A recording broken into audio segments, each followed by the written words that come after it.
naman akla. Narito tayo ngayon upang matunghayan ang napakainit, nagbabaga at talaga namang usap-usapan at maraming pinaka-inaabangan na issue ni Ate Erica.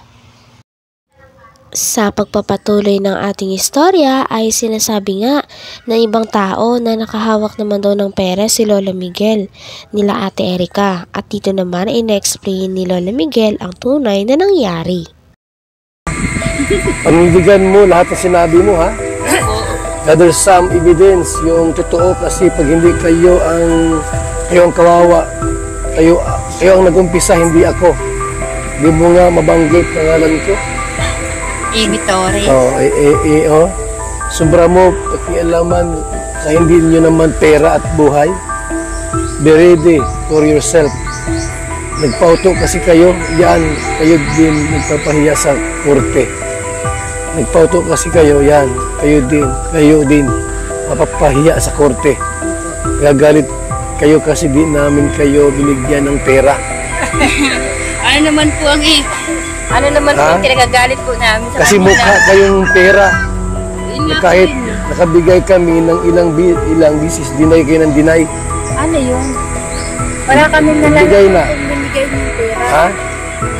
Tay, Lulubig, so may binsay sa'yo. Nabasa mo na ito? Di pa. You know? From Init to Nyaka Tourist.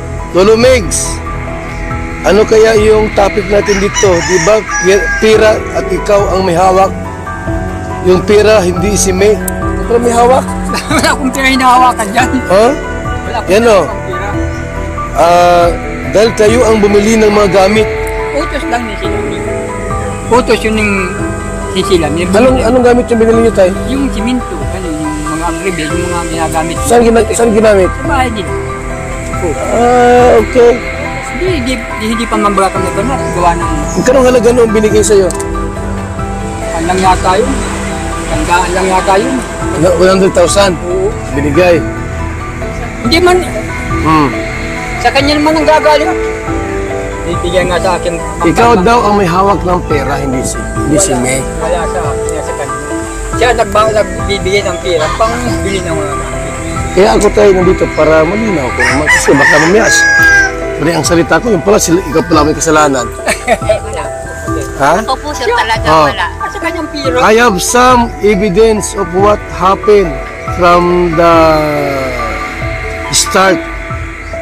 Isa lang to sa ebidensya namin and more pa in the court. Hindi naman na ka rin. Hindi kami natatakot. Don't miss it. Kasi nakakatotohanan lang po. You want to fix this. Ayaw niyo manahimik kasi. So this is not a joke for us. And sorry. Sorry ha, need ko na po kasi magsalita. Sumubra na kayo kay Erica.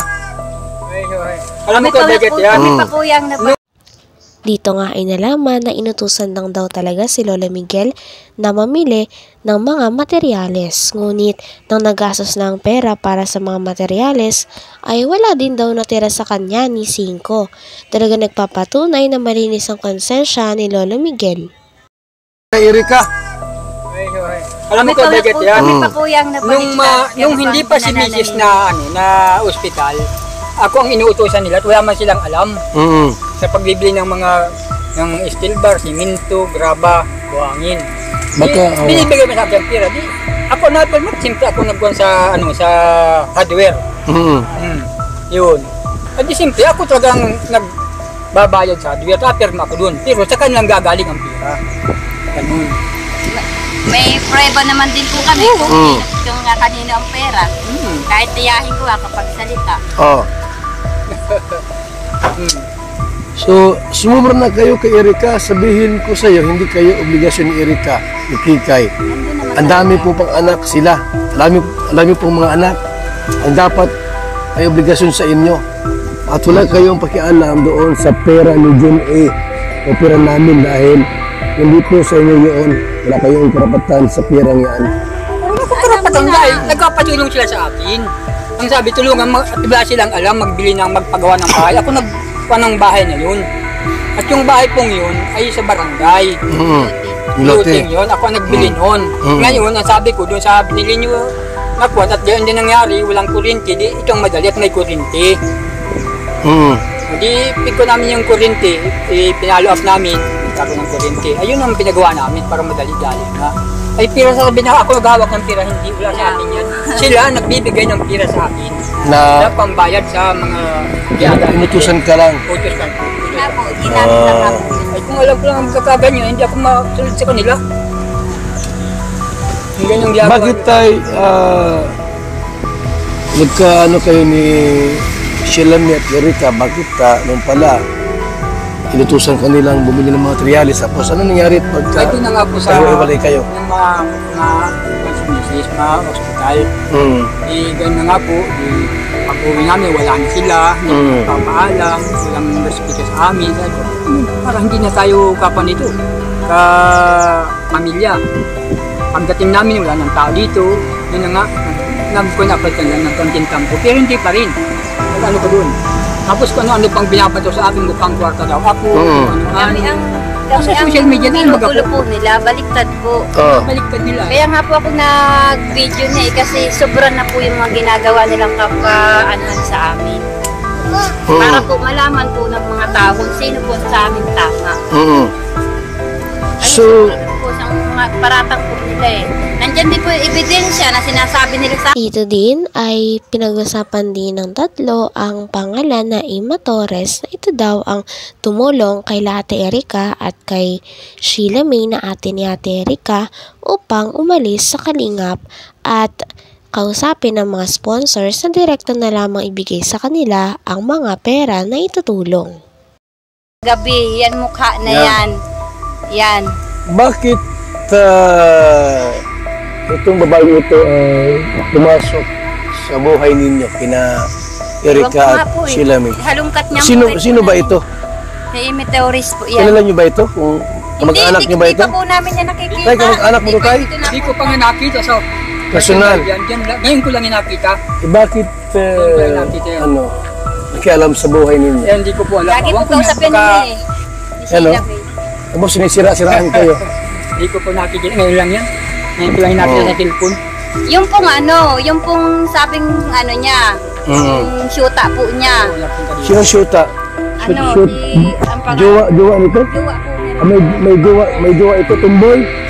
Ang pangalan? Si Amy.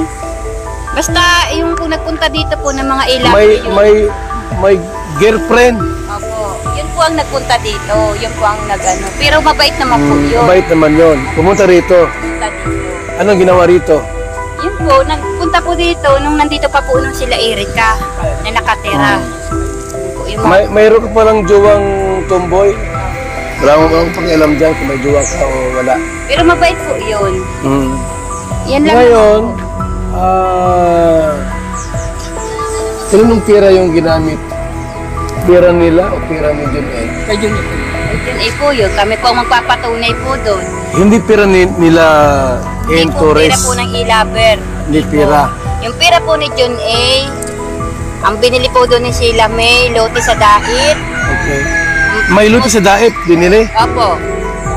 Magkano bili nun? Yung baga pong Ilmax po yun.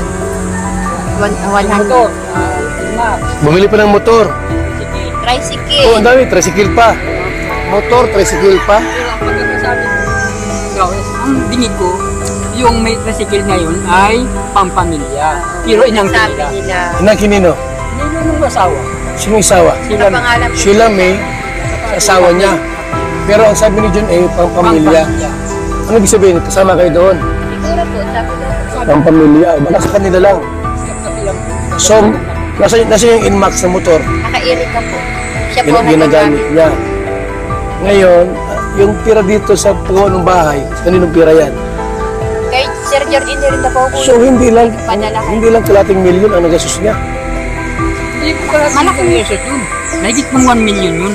Ang alin? Ang halaga nun. Ang alin? Yung bahay kong yun. Itong bahay na ito, higit 1 milyon. Meron po makakapagod natin yung mga Ito po, kinuha ko mga yung nakikita. asawa nito. Yan. Ginawa ko Oh, ayan.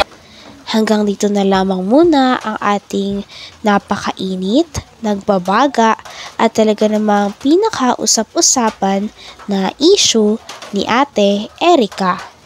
Maraming salamat sa inyong panunood. Hanggang sa muli. Bye!